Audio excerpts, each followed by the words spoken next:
दोस्तों, आप अक्सर सोचते होंगे कि बहुत सारे एथलीट्स या sports person like cricketers, football player या आपने देखा होगा Michael Phelps, he is a great Olympian. उसके स्किन पे आपने कुछ गोल निशान देखे होंगे और आप सोचते होंगे कि ये गोल निशान क्या होते हैं। तो आज हम जानेंगे कि ये गोल निशान क्या होते हैं। ये गोल निशान होते हैं कपिंग थेरेपी। ये एक ऐसी टेक्निक है जो आजकल हम यूज़ कर रहे हैं और इसके जो निशान रहते हैं वो आपको ऐसे एथलीट्स पे दिखते हैं। सो आज का जो ये वीडियो है हमारा, इसमें हम पूरी तरह से डिस्कस करेंगे कि कपिंग थेरेपी क्या होता है, ये कैसे यूज़ किया जा सकता है और इसके क्या बेनिफिट्स हैं और इसके क्या साइड इफ़ेक्ट्स हैं।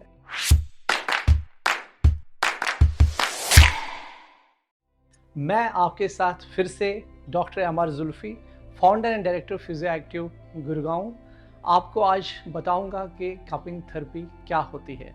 कपिंग थेरेपी एक एंशिएंट और एक इफ़ेक्टिव मेथड ऑफ ट्रीटमेंट है जिसमें क्या करते हैं कि कप्स हम अपने स्किन टिश्यू पे यूज़ करते हैं और इससे बॉडी के टॉक्सिन्स को हम रिमूव करते हैं, जिससे आपको काफ़ी रिलीफ मिलता है पेन और इन्फ्लेमेशन में। तो ये जो कपिंग होती है ये काफ़ी टाइम से चल रही है और इसको हिजामा के नाम से या हॉर्न ट्रीटमेंट के नाम से भी जाना जाता है।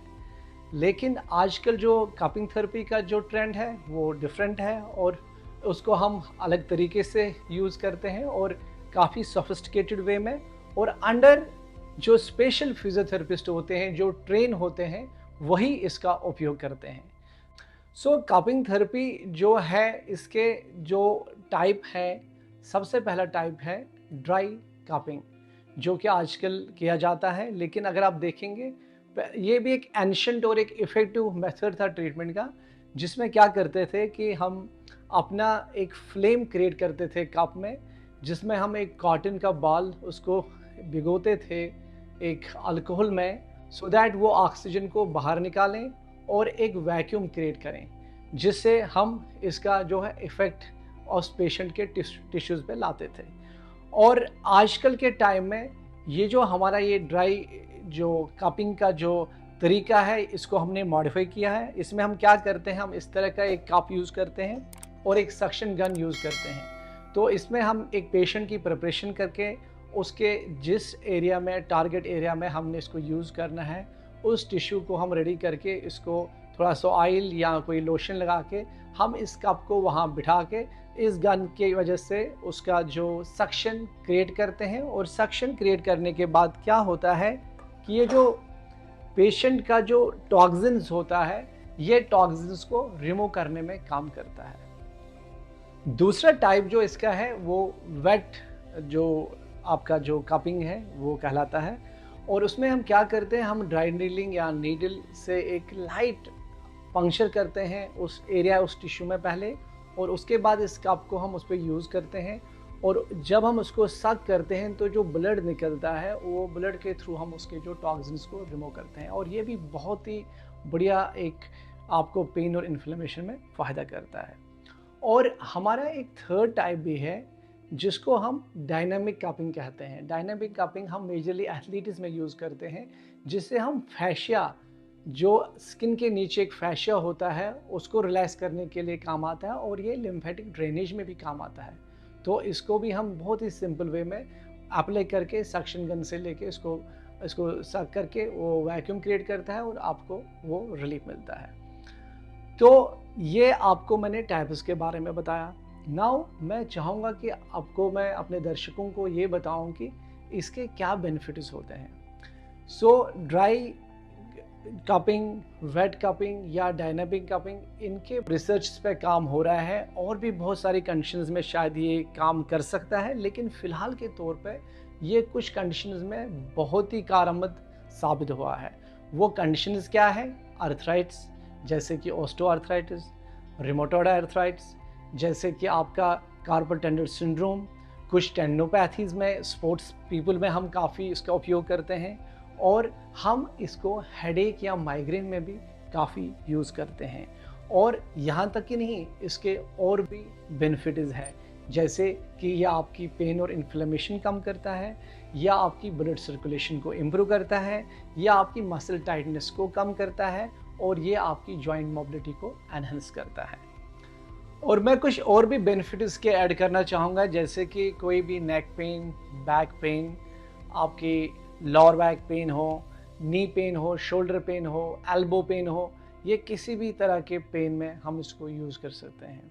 और यहाँ तक कि नहीं, बल्कि हम इसको जीआई, गैस्ट्रोइंटेस्टाइनल डिसऑर्डर, जैसे कि इरिटेबल बाउल सिंड्रोम या डिजीज़ जिसको हम आईबीएस भी कहते हैं, उसमें हम यूज़ कर सकते हैं।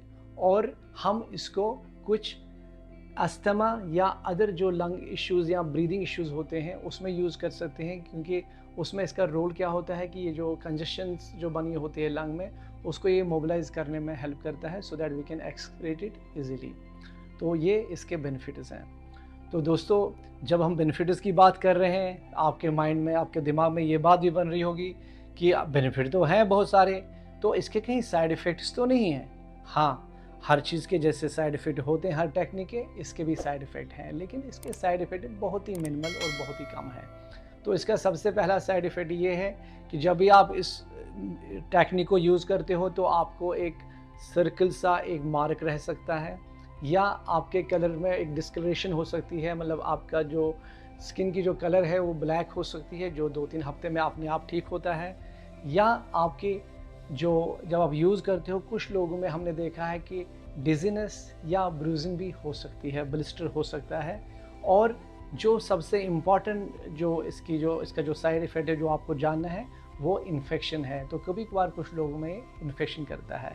तो अगर हमें साइड इफ़ेक्ट्स को कम करना है तो हमने जानना है कि जो हमारी प्रिपरेशन हो पेशेंट की वो सही हो, और वो एक एक्सपर्ट के अंदर ही हो। अपने आप भी आजकल मार्केट में ये चीज़ें मिलती है, तो आप कभी भी अपने आप ये अटेम्प्ट ना करें। आप किसी अच्छे से फिजियोथेरेपिस्ट के सुपरविजन में ही ये टेक्निक का उपयोग करें, क्योंकि इन्फेक्शंस को अगर हमने रोकना है तो हमने प्रिपरेशन ऑफ पेशेंट को जानना है। वो एक अच्छा एक्सपर्ट ही बता सकता है कि इसमें हमें वुंड्स का, इन्फेक्शंस का, स्किन क्वालिटी का, हर चीज़ का ध्यान रखना होता है जब हम इसको एप्लीकेबल करते हैं। आशा करते हैं कि आपको आज का ये हमारा वीडियो जो कि हमने कपिंग थेरेपी के ऊपर डिस्कस किया, आपको ये टॉपिक अच्छा लगा हो, पसंद आया हो। और अगर आपको पसंद आया है तो आप प्लीज़ इसको लाइक करें, आप इसको कमेंट करें और शेयर करें, और अवश्य इसको सब्सक्राइब करें। और नेक्स्ट वीडियो तक आप हमें कोई भी इस तरह की आपकी टिप्पणियाँ हो, आप हमें बताएं, सो हम आप नेक्स्ट वीडियो में वो डिस्कस करें। और तब तक हम आशा करते हैं कि आप खुश रहें, स्वस्थ रहें और अच्छे रहें। Thank you so much.